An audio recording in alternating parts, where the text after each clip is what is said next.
Wildfires. They may seem like sudden disasters, but they are actually the result of a perfect storm of conditions. And guess what? Climate change is turning up the heat literally. Today on Climate 360, we are digging into what wildfires are, how they form, and why they are burning hotter, longer, and more often, especially in places like California. Hi, I'm Sumeet Kulkarni, and this is Climate 360, where complex climate science meets smart storytelling.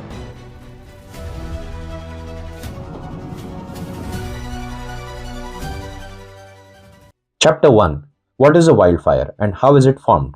Wildfires are fast-moving, uncontrolled blazes that rip through forests, grasslands, and shrublands.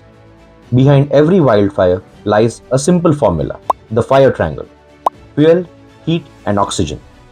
Fuel comes in form of dry leaves, dead trees, and grasses, all ready to burn.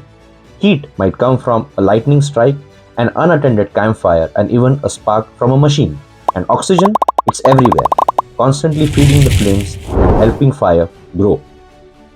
Once a fire starts, it spreads through a process called pyrolysis, where intense heat breaks down organic material, releasing gases that ignite and sustain the fire. And what about wind? It's like fire's best friend. It pushes the flames forward, blows bits of burning stuff far away, and makes fire race uphill really fast. Chapter 2.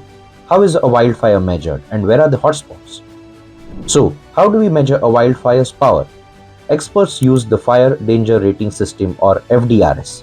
It evaluates first, the flame length, which can stretch over 20 feet. The rate of spread, how fast the fire moves, is measured in meters per minute. And the intensity, the heat output, measured in kilowatts per square meter. We also rely on satellites and thermal imaging to track fires in real time, giving the first responders a crucial edge where every minute counts. Here's a fun fact. In 2020, California's wildfire was rated extreme with flame lengths over 30 feet.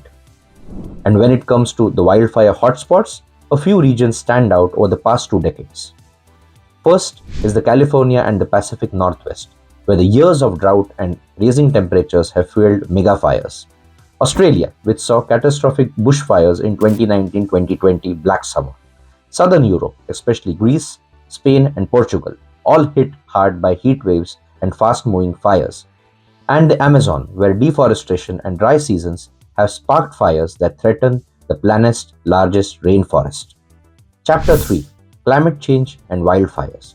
Here's where climate change steps in, making wildfires more intense, more frequent, and harder to control. Hotter temperatures dry out vegetation faster than ever.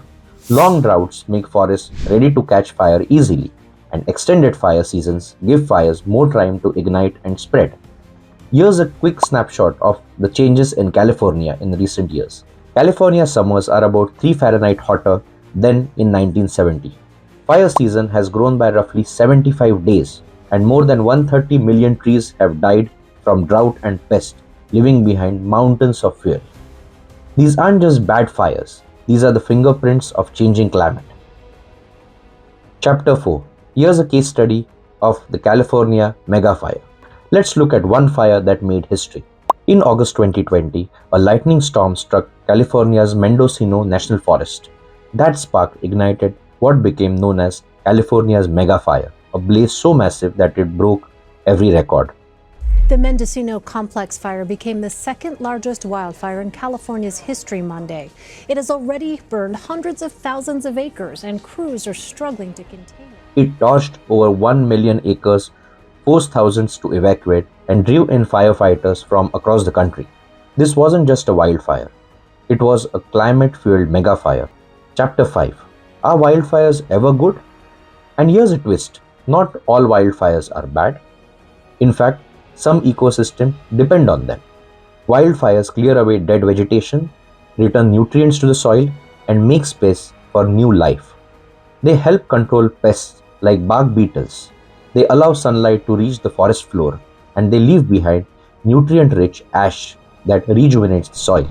Even the giant sequoias and lodgepole pines need fire. Their cones only open and release seeds under intense heat.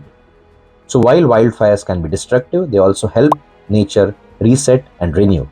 Now let's clear the smoke and separate wildfire facts from fiction. Let's burst some wildfire myths. Most wildfires are caused by lightning. Around 85% are started by humans, from campfires, power lines, and even arson.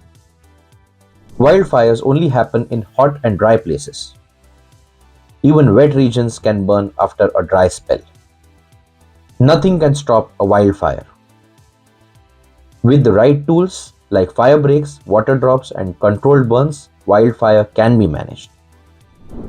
Wildfires can't change the weather. Big ones absolutely can, generating clouds, lightning, and even fire tornadoes, also known as firewalls. If this has helped you to understand wildfires a little better, don't forget to like, subscribe, and share with someone curious. I'm Sumeet Kulkarni, and this is Climate 360, Climate Science Made Simple. Thanks for watching, and see you next time.